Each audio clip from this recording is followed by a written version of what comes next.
Ciri orang sukses itu serius. Tapi keseriusan itu, kata Allah petakan jadi 3 bagian lagi. Karena jahadu itu punya 3 turunan kata. 1, keseriusan merencanakan, disebut ijtihad namanya. Punya rencana. Mappingnya apa? Stepnya apa?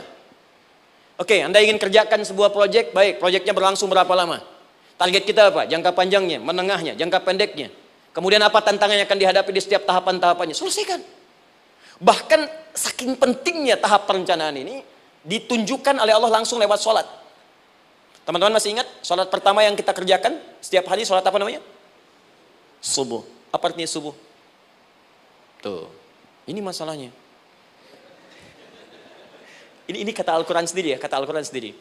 Nanti akan ditemukan orang yang ibadah tidak paham apa yang dikerjakan dan dilakukan dalam ibadahnya. Contoh sholat. Kata Allah akan ada orang sholat yang saat sholat tidak mengerti apa yang ia baca dan dia lakukan dalam sholatnya. Jujur tanyakan pada diri kita. Sampai detik ini, dari sekian ribuan kali ruku dan sujud, berapa persen bacaan sholat yang kita pahami?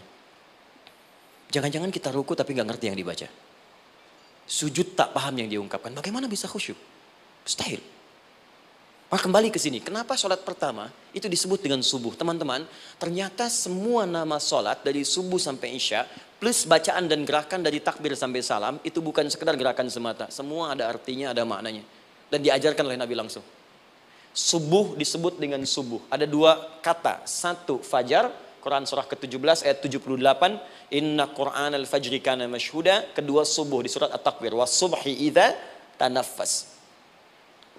Kenapa disebut fajar? Fajar itu pancaran positif, pancaran kebaikan. Jadi kalau yang baik disebut fajar. Kalau yang jelek disebut fujur. Fujur ada di Quran surah 91 ayat 7 sampai 8. Wa nafsi wa ma sawwaha fa'alhamaha fujuraha wa taqwaha. Fujur itu rambatan, gelombang buruk yang muncul dari nafsu. Ya, ditembuskan ke elemen tubuh kita. Misal gini. Tiba-tiba pengen marah. Ya, di tubuh kita mengatakan melotot, maka ini ada pancaran di hati kita nyambung kemudian ke mata. Ini rambatan dari sini ke mata disebut fujur namanya. Mau ke tangan pukul, masuk ke tangan. Itu rambatannya disebut fujur namanya. Ya. Yang baiknya disebut fajar. Ya, misal saya ingin sholat, tiba-tiba hati mengatakan sudah azan, merambat ke kaki, cepat melangkah. Cepat wudhu. Nah, itu rambatannya disebut fajar namanya. Atau infajar.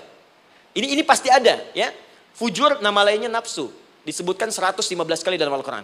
Takwa, rambatan fajar, sumbernya takwa. Disebutkan 115 kali dalam Al-Quran. Di jiwa kita ada takwa, ada nafsu. Takwa yang dorong malaikat, disebutkan 88 kali dalam Al-Quran. Nafsu yang dorong setan, disebutkan sama 88 kali.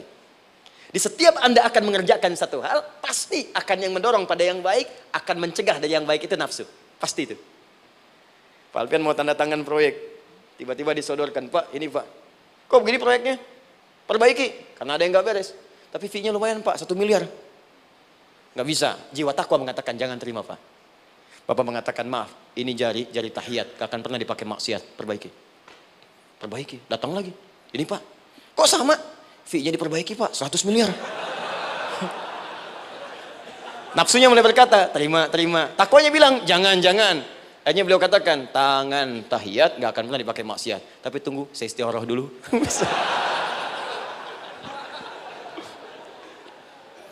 Nah, waktunya, ini salatnya disebut fajar. Kenapa disebut fajar? Karena saat kita tidur, terus dengar suara azan, Allahu Akbar, maka memancar dari iman kita, rambatan untuk merespon suara itu. Bangun kita untuk menunaikan salat. Waktunya disebut subuh. Kenapa disebut subuh? Dari kata asbah.